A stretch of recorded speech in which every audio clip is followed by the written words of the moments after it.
Olá pessoal, bom dia, boa tarde, boa noite, mais uma vez com vocês. Hoje vou ler aqui para todos que estão assistindo esse vídeo o segundo capítulo do livro do Frankenstein da editora Príncipes com vocês, tá? Eu vou fazer a leitura breve dele aqui e após a leitura eu vou fazer alguns comentários e vocês podem dizer também aqui embaixo do vídeo o que vocês acharam, tá bom?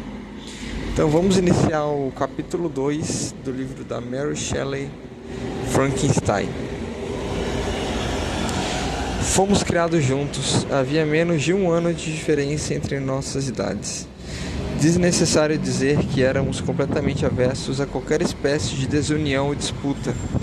A harmonia era a alma de nossa convivência, e a diferença e o contraste subsistentes em nossas personalidades nos uniam ainda mais. Elizabeth tinha um temperamento mais calmo e mais concentrado, mas eu, apesar de todo o meu ardor, era capaz de ser fortemente aplicado e era bem mais profundamente marcado pela sede de conhecimento. Ela se ocupava das criações etéreas dos poetas, e no cenário majestoso e imponente que cercava o nosso lar, com os contornos sublimes das montanhas suíças, as mudanças das estações, as tempestades e calmarias, o silêncio do inverno e a animação e turbulência dos nossos verões alpinos, ela encontrou amplo espaço para admiração e prazer. Enquanto minha companheira apreciava de forma contemplativa a magnífica aparência das coisas, com um espírito sério e satisfeito, eu me dedicava à investigação de suas causas. Para mim, o mundo era um segredo que eu desejava desvendar. A curiosidade e o estudo sério para aprender as leis ocultas da natureza, junto com o contentamento que beirava a euforia, na medida em que elas se revelavam para mim, estão entre as primeiras sensações de que me recordo. Por ocasião do nascimento do meu segundo irmão, 7 anos mais novo do que eu, meus pais desistiram totalmente da vida nômade que levavam e fixaram-se em sua terra natal. Tínhamos residência em Genebra e casa de campo em Belle Rive, na costa oriental do lago, distante cerca de 1 légua da cidade. Ficávamos por mais tempo neste último local. Meus pais viviam consideravelmente isolados. Era do meu temperamento evitar multidões e me apegar com afinco a poucas pessoas. Eu era, portanto, refratário aos colegas de escola em geral, mas me uni com um deles por laços da amizade mais íntima. Henry Clerval era filho de um comerciante de Genebra, um garoto dotado de talento singular e sofisticado, que adorava empreendimentos arriscados, aventuras, dificuldades e até o próprio perigo por si mesmo. Ele conhecia profundamente os livros do romance e cavalaria, compunha canções heróicas e começou a escrever contos muito bonitos, cheios de encantos e das aventuras cavalheirescas. Procurou encenar peças de teatro e organizar bailes de máscaras conosco, com personagens que representavam os heróis de Roncesvalles, o rei Arthur e a Távola Redonda, e todo o séquito dos cavaleiros que derramaram seu sangue para redimir o santo sepulcro das mãos dos infiéis. Nenhum ser humano poderia ter passado uma infância mais feliz do que eu. Meus pais eram possuídos pelo próprio espírito da bondade e da indulgência. Sentíamos que eles não eram tiranos que governavam pelos nossos destinos de acordo com seus caprichos, mas os agentes criadores de muitas alegrias de que desfrutávamos. Quando nos reuníamos com outras famílias, eu entendia perfeitamente como a minha sorte era peculiar, e assim a gratidão acompanhou o desenvolvimento do meu amor filial. Às vezes, meu temperamento era agressivo e minhas paixões calorosas, mas por algum traço de minha índole não se voltaram para as correrias infantis, mas para o desejo ansioso de aprender e também de não aprender qualquer coisa indiscriminadamente. Confesso que nem a estrutura dos idiomas, nem os códigos dos governos, nem a política de vários estados possuíam atrativos para mim. Eram segredos dos céus e da terra que eu queria conhecer. E, quer eu me ocupasse da substância externa das coisas, do espírito interior da natureza, dos mistérios da alma humana, ainda assim minhas pesquisas eram encaminhadas, acima de tudo, para os segredos físicos e metafísicos do mundo. Enquanto isso, Clerval ocupava-se, por assim dizer, com as relações morais das coisas, as movimentadas fases da vida, as virtudes dos heróis e as ações dos homens eram os temas que o interessavam. A esperança, seu sonho, era se tornar um daqueles nomes registrados pela história na galeria dos galantes aventureiros benfeitores da nossa espécie. A alma santa de Elizabeth brilhava em nosso lar tranquilo, como uma lâmpada sagrada no santuário. Sua compaixão era nossa. Seu sorriso, sua voz suave e o doce relance de seu olhar celestial estavam sempre lá para nos abençoar e nos animar. Ela era o espírito vivo do amor para abrandar e atrair. Posso ter me tornado sisudo por causa dos estudos, pela ardor de nossa natureza. Mas lá estava ela para me conter, nos limites de sua própria delicadeza. E Clerval poderia alguma coisa de ruim se entrecheirar no espírito nobre de Clerval.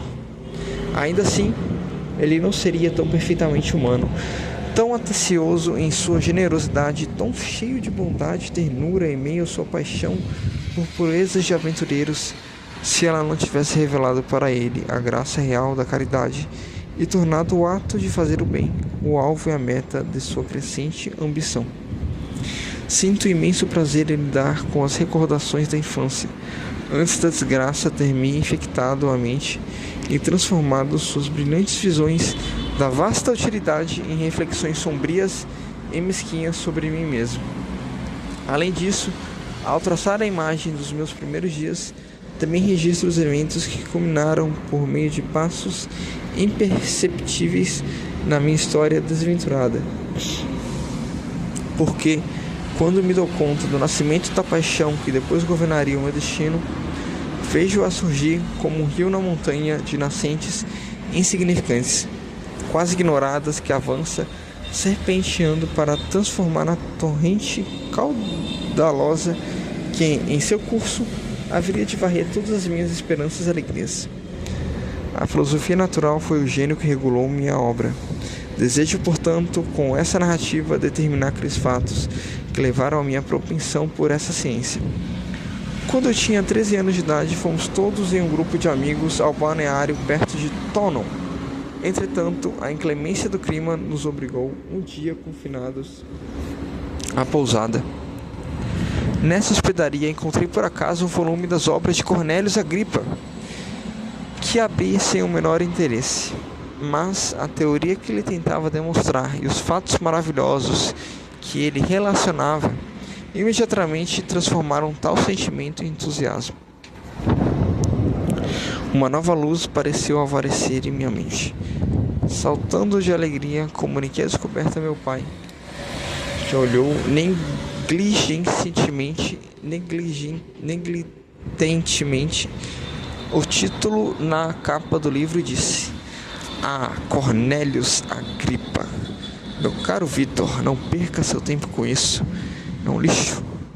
Se, em vez dessa observação, meu pai tivesse se dado ao trabalho de me explicar que os princípios de Agripa tinham sido inteiramente desmascarados e que um sistema moderno de ciência com muito mais poderes que o antigo haviam sido instituído, pois os poderes do antigo eram quiméricos, enquanto os que os dos novo eram reais e práticos, em tais circunstâncias, certamente eu deveria ter deixado a Agripa de lado.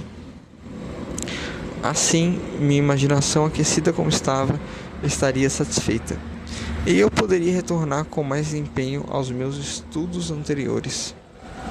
Inclusive, é possível que o trem das minhas ideias jamais tivesse recebido o impulso fatal que levou à minha ruína.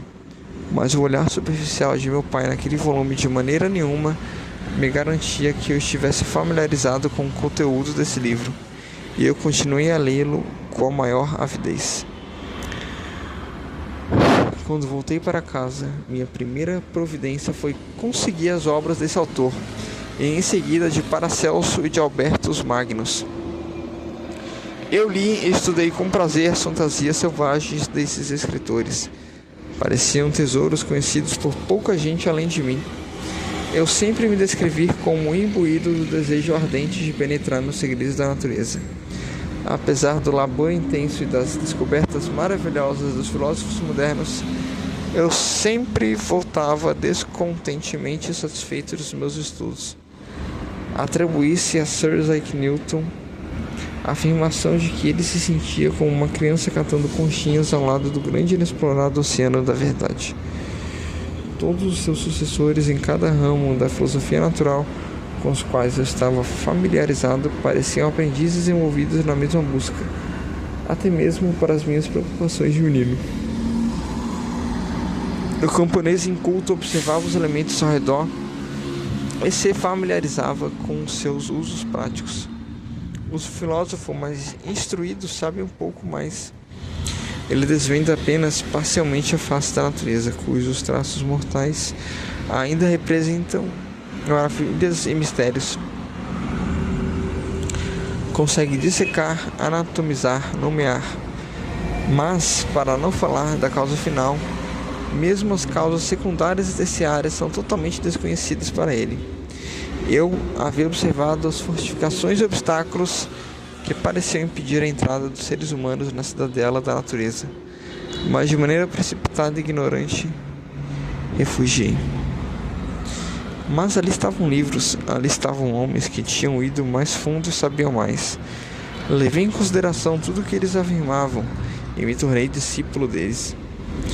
Pode parecer estranho que isso tenha acontecido no século XVIII. Embora estivesse seguindo a rotina educacional das escolas de Genebra, eu era em alto grau autodidata com relação aos meus estudos favoritos. Meu pai não era cientista e fui largado para lutar pelo conhecimento com a cegueira de uma criança e a sede de um estudante. Sob a orientação dos meus novos preceptores, entrei com a maior diligência na busca pela pedra filosofal e pelo elixir da vida. Mas este último tema logo monopolizou toda a minha atenção. A riqueza era um objetivo inferior, mas que glória acompanharia a descoberta se eu pudesse banir as doenças do corpo humano e tornar o homem invulnerável a tudo, menos à morte por violência. Contudo, essas também não eram minhas únicas visões. A captura de fantasmas ou demônios era uma promessa generosamente outorgada pelos meus autores favoritos, cujo cumprimento eu buscava com a maior voracidade. E, se meus feitiços eram sempre mal sucedidos, eu atribuía o fracasso não à minha própria inexperiência ou a algum erro meu, mas a uma falta de habilidade ou fidelidade dos meus instrutores. E assim, durante um certo tempo, estive ocupado com sistemas duvidosos, misturando como um discípulo aplicado 1000 teorias contraditórias, atolado desesperadamente no pântano de conhecimentos multifacetados, guiado pela imaginação ardente e pelo raciocínio infantil, até que mais uma vez um acidente mudou a corrente das minhas ideias. Quando eu tinha uns 15 anos de idade, passávamos uma temporada em nossa casa perto de Bear Reef, quando assistimos a uma tempestade das mais violentas e terríveis, avançando por trás da cordilheira do Jura. A trovoada explodiu de uma só vez, com intensidade assustadora nos vários quadrantes do céu. Eu fiquei enquanto a tempestade durou, observando sua progressão com curiosidade e prazer. Estava na porta quando de repente observei um facho de fogo sair de um velho e belo carvalho a cerca de 20 metros da nossa casa. Então, assim que a luz ofuscante sumiu, o carvalho havia desaparecido. Nada mais restava, a não ser um toco destroçado.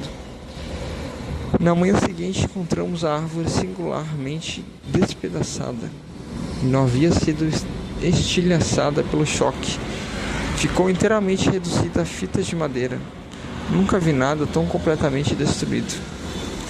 Antes disso, eu não estava familiarizado com as leis mais óbvias da eletricidade. Nessa ocasião, um grande conhecedor da filosofia natural estava conosco. Agitado com essa catástrofe, ele passou a explicar uma teoria que havia elaborado sobre a eletricidade e o galvanismo. Um assunto ao mesmo tempo novo e surpreendentemente para mim. Tudo o que ele disse jogou na obscuridade os senhores da minha imaginação: Cornélios Agripa, Albertus Magnus e Paracelso. Mas, por alguma fatalidade, a derrocada desses homens me desestimulou a prosseguir com os meus estudos habituais. Parecia-me que nada mais ou poderia ser conhecido, ou seria. Tudo o que por tanto tempo envolveu a minha atenção de repente se tornou insignificante. Por um desses caprichos da mente, a que somos talvez mais vulneráveis na juventude, imediatamente desisti das minhas antigas ocupações, definindo a história natural a toda sua descendência como uma criação deformada e abortiva. E passei a nutrir o maior desdém por uma pretensa ciência que jamais conseguiria sequer se aproximar do limite do conhecimento real. Com esse estado de espírito, eu me desorientei para a matemática e para os ramos de estudo pertencentes a essa ciência, por serem disciplinas estabelecidas sobre bases seguras, dignas, portanto, da minha consideração. Com essa estranheza, nossas almas são construídas, e por ligamentos assim frouxos nos unimos à prosperidade ou à ruína. Quando olho para trás, parece-me que esta quase milagrosa mudança de inclinação e interesses foi uma sugestão providencial do anjo da guarda da minha vida. O último esforço feito pelo espírito da preservação para evitar a tempestade que até então pairava nas estrelas, pronta para me engolir. Sua vitória foi anunciada por uma alegria na alma, uma tranquilidade comum, seguida pelo abandono dos meus antigos estudos que ultimamente me atormentavam. Dessa maneira fui ensinado a associar a maldade com sua perseguição, a felicidade com o desprezo. Foi um grande esforço do espírito do bem, ineficaz, é verdade. O destino era muito poderoso e as leis imutáveis já haviam decretado minha terrível e total aniquilação.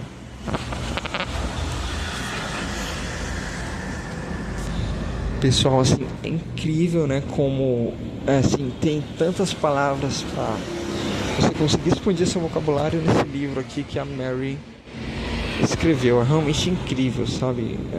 Com 19 anos ela conseguiu escrever um livro assim tão magnífico. Bom, é assim, minha opinião. Basicamente tem muitas coisas boas aqui. O próprio Victor, né, que é o protagonista principal, ele conta o desdém dele com a ciência e o interesse mais voltado para a filosofia natural e a matemática, né? Isso é uma parte interessante aqui do livro. Ele menciona também Cornélios Agripa, Paracelso, Albertus Magnus como uma parte antiga, né, da filosofia, com a qual ele tanto se interessava, né, por descobrir os mistérios da ciência, a verdade por trás do mundo. Vai ter um desenvolvimento por trás disso assim nos próximos capítulos, mas eu realmente gostei dessa parte, achei muito interessante. Não teve tanta menção a Elizabeth aqui, né? Ele conseguiu mencionar Clerval, que foi o amigo dele, né, Henry Clerval. Aqui estudaram juntos, certo? Tem bastante parte aqui do interesse dele, né, pela filosofia. Até mencionou Rei Arthur e a Távola Redonda e tal. É um livro assim realmente interessante, cara. Eu recomendo pra todos vocês, tá? Então esse daqui é o capítulo 2, pessoal. É isso, tá? Vou continuar o capítulo 3 no próximo vídeo. Obrigado a todos que estão assistindo. E é isso, uma ótima noite, uma ótima tarde, um ótimo dia para todos que estão assistindo, tá bom? Obrigado, pessoal.